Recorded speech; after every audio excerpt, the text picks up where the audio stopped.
मेरा आदाब, नमस्ते। मैं आपको बहुत मुबारकबाद देना चाहता हूं कि आपने इस प्रकार की मीटिंग का आयोजन किया।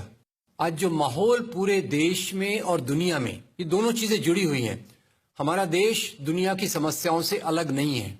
कुछ जो दुनिया में हो रहा है उसका प्रतिबिंब, रिफ्लेक्शन यहाँ होता है, और यहाँ भी जो मुस्लिम कौम के सवाल हैं वो आप सदियों से जानते हैं। तो मैं आज जो मुख्य मुद्दा है कि हमारे जो नौजवान मुस्लिम कम्युनिटी से, जिसको कहा जा रहा है वर्ड रेडिकलाइज, पता नहीं वो वर्ड कितना सही है कि नहीं, क्योंकि रेडिकल का मतलब मैं कुछ और जानता हूं। रेडिकल का मतलब मैं जानता हूं कि वो व्यक्ति जो समाज को महत्वपूर्ण तरीके से बदलना चाहते हैं बेहतर बनाने के लिए, वो मेरी समझ है रेडिकल की। पर ये आज जो माहौल में जिस प्रकार का रेडिकलाइजेशन ऑफ यूथ किया जा रहा है, उसके लिए कौन जिम्मेदार है?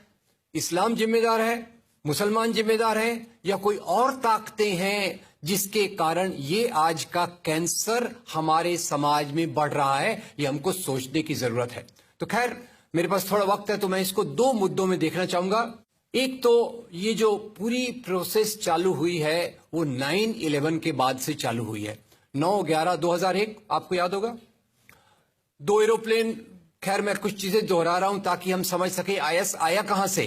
ये ऊपर से टपका कि अंदर से कोई ऐसी चीज है जो इस कैंसर को बढ़ावा दे रही है।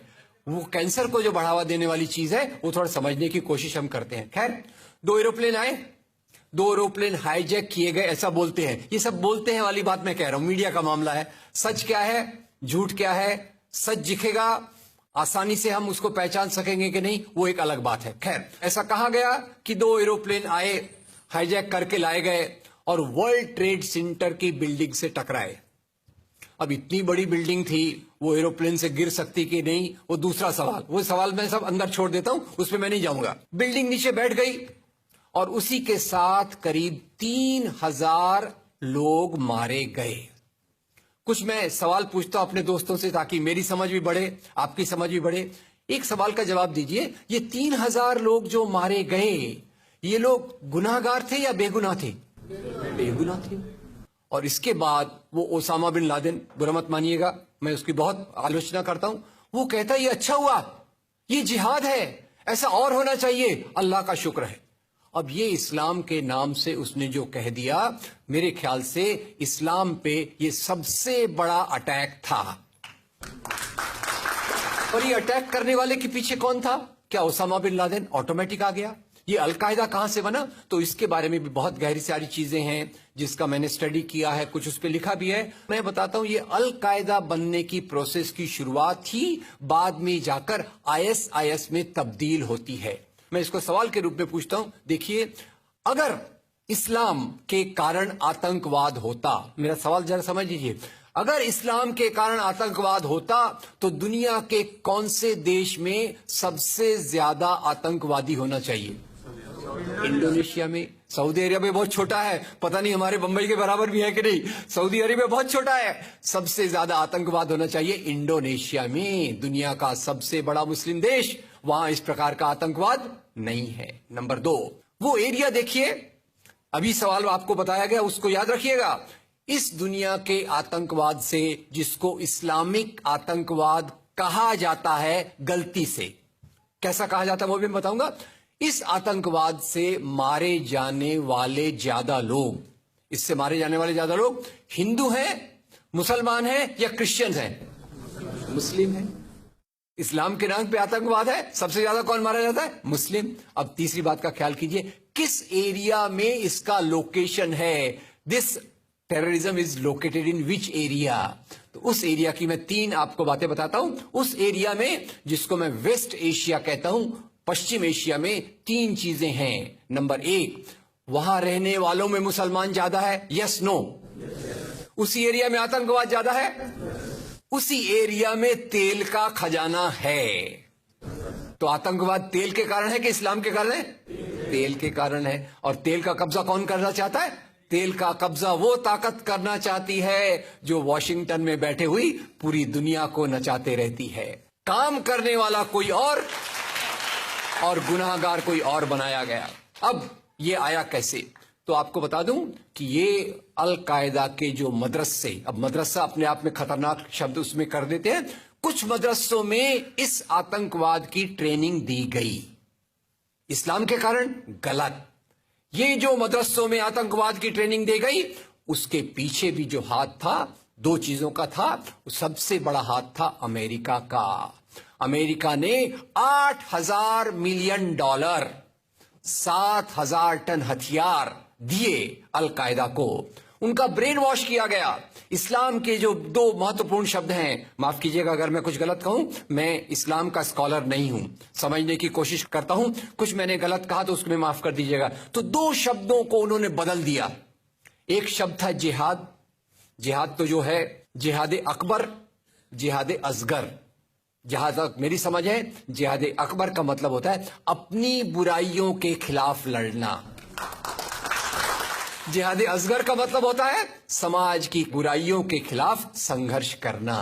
तो इस जिहाद शब्द का मतलब बदल कर दिया गया कि जो भी व्यक्ति आपसे असहमत है, जो भी व्यक्ति को किसी को पहले काफिर लेबल करो। अब काफिर का भी एक बहुत अलग मतलब है, I won't go to the details of that.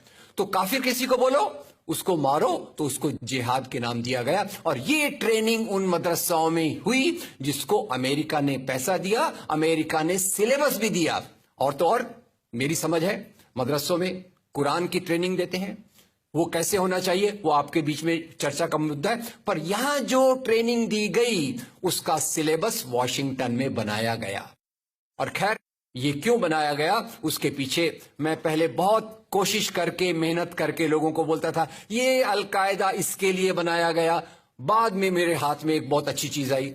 अब यूट्यूब में कई चीजें बहुत अच्छी है, कई चीजें खराब हैं। यूट्यूब के कारण हमारे कई नौजवान भटक भी रहे हैं, पर यूट्यूब की कुछ अच्छी चीजें आपको बताता हूं। यूट्यूब में आप सर्च कीजिएगा 3 शब्दों को, हिलरी क्लिंटन अलकायदा अमेरिका। उसमें आपको 4.5 मिनट का एक वीडियो मिलेगा जिसमें हिलरी क्लिंटन बताती है, मैं नहीं कह रहा, हिलरी क्लिंटन कहती है कि हमको रशियंस के खिलाफ लड़ना था। हमारी फौजें जो वियतनाम से एकदम डिमोरलाइज होके आई थी वो तैयार नहीं थी, तो इन एशिया के मुसलमानों के नौजवानों के कंधे पर रखकर हमने अपनी बंदूक चलाई। हमने अलकायदा खड़ा किया, हमारा काम हो गया, हम अपने हाथ धो लिए और हम अपने वापस आ गए।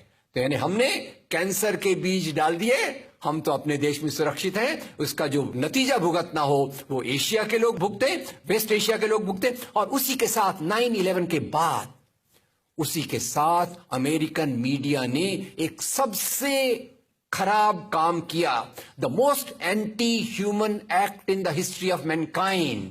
मैं पूरी जिम्मेदारी से ये शब्द कह रहा हूं। क्या किया था अमेरिकन मीडिया ने? अमेरिकन मीडिया ने धर्म को आतंकवाद से जोड़ दिया।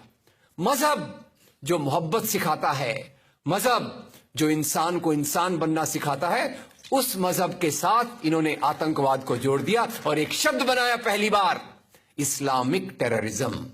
याद रखिए, दुनिया में आतंकवाद पहले भी हुआ है। याद रखिए आयरिश रिपब्लिकन आर्मी, याद रखिए खालिस्तान, याद रखिए नाथुराम गोडसे, याद रखिए इंदिरा गांधी का हत्यारा, याद रखिए राजीव गांधी का हत्यारा। आतंकवाद पहले भी हुए हैं, पर कभी भी मजहब को आतंकवाद के साथ नहीं जोड़ा गया। तो मैं मानता हूं अमेरिकन मीडिया ने अगर सबसे गंदा, सबसे एंटी ह्यूमन काम किया है तो इस जुमले का बनाना जिसको कहते हैं इस्लामिक टेररिज्म। अब इसके पीछे इस्लाम का कोई हाथ नहीं।